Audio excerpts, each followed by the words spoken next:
ربی کہتے ہیں میں بڑی دور سے سفر کر کے گیا حضرت اویس کرنی سے ملنے، بڑی دور سے، اور جب میں پہنچا تو فجر کا وقت تھا، تو حضرت اویس کرنی کو میں نے پا لیا، تو وہ نماز پڑھ کے نا قرآن شریف لے کے بیٹھ گئے۔ فرماتے ہیں اشراق چاشت کا وقت ہوا تو نفلوں کی نیت باندھ لی۔ محدث ابن الجوزی نے لکھا ہے، فرماتے ہیں پھر جب زوال کا وقت ہوا تو مسجد میں جھاڑو دینے لگ گئے۔ زور کی نماز پڑھ کے تو عصر کی تیاری تک وہ مسجد میں بیٹھے رہے، اور میرے نبی پاک علیہ السلام نے فرمایا جو نماز کے انتظار میں بیٹھا ہو وہ نماز ہی میں ہے، وہ نماز ہی میں ہے۔ فرمایا میری دنیا، میری امت کی جو رہبانیت ہے نا وہ اتنی ہے کہ نماز کا انتظار کرے، اذان کے بعد نماز کا یہ راہب ہیں، یہ اس وقت چھوڑ کے بیٹھے ہیں سارا کچھ۔ فرماتے ہیں عصر تک انہوں نے اللہ اللہ کی، پھر مغرب تک کی، عشاء کی نماز ہوئی تو نماز پڑھی تو وہ تھک گئے۔ اب مجھے وہ فارغ ہوں مصلی چھوڑے تو میں ملاقات کروں نا، یہ آپ حیران نہ ہو کہ اتنی دیر بندہ کیسے اللہ اللہ کر، ہم نے کی نہیں نا اس لیے ہم پریشان ہیں۔ جو عادی ہوتے ہیں وہ کر بھی لیتے ہیں، وہ یہ کام، میری بات کی سمجھ آ رہی ہے؟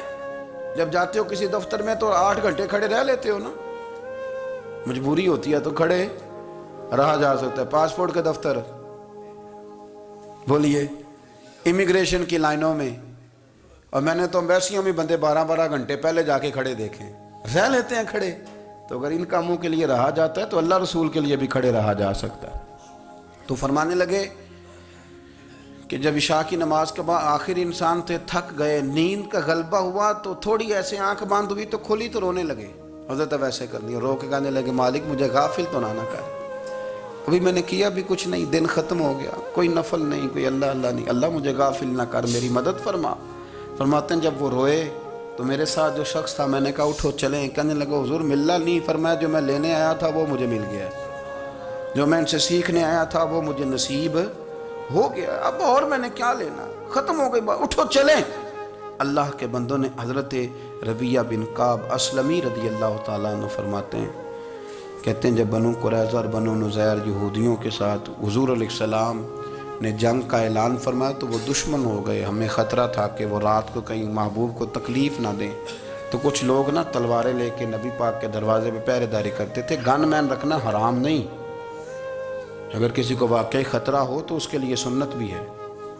حضرت علی المرتضیٰ تلوار لے کے حضور کے گھر کا پہرا دیتے تھے۔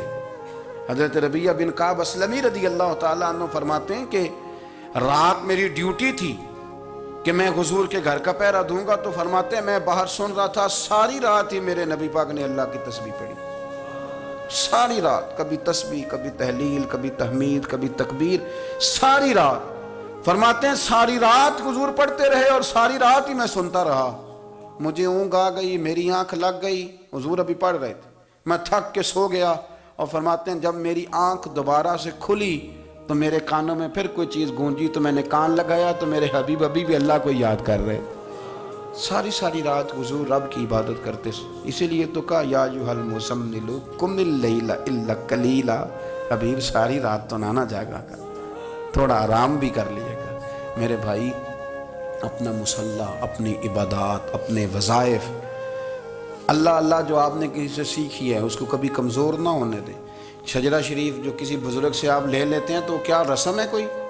اس پہ کچھ لکھا ہوتا ہے، وہ پڑھنے کے لیے دیا جاتا ہے، اس پہ لکھا ہوتا ہے کہ یہ اللہ اللہ آپ نے کرنی ہے۔ ساری زندگی کسی اسکول میں داخل ہو گئے اور وہاں جا کے آپ نصاب ہی نہ پڑھیں، کتاب ہی نہ کھولیں تو پاس ہو جائیں گے؟ وہ کہتے ہیں میں 20 سال جاتا رہا ملا کچھ نہیں، تو آپ نے لیا کیا ہے؟ ایک اتنی سی کتاب تھی، اس کو تو کھول کے آپ دیکھ نہیں سکے، اس کے وظائف تک تو رسائی نہ ہوئی، اس لیے کہ اللہ اللہ کرنا مشکل ہے اور تصویر کھنچانا یہ آسان کام ہے۔ تو جو آسان ہے اس طرف ہماری توجہ لگی رہتی ہے، اور جو مشکل ہے اس طرف ہم ذوق پیدا نہیں کرتے۔ یا ایھا الناس اعبدوا ربکم الذی خلقکم والذین من قبلکم لعلکم تتقون، اے لوگوں اس رب کی عبادت کرو جس نے تمہیں پیدا کیا اور تم سے پہلوں کو پیدا کیا، اس لیے عبادت کرو کہ تم پرہیزگار ہو جاؤ گے۔ مالک سمجھنے کی توفیق عطا فرمائے۔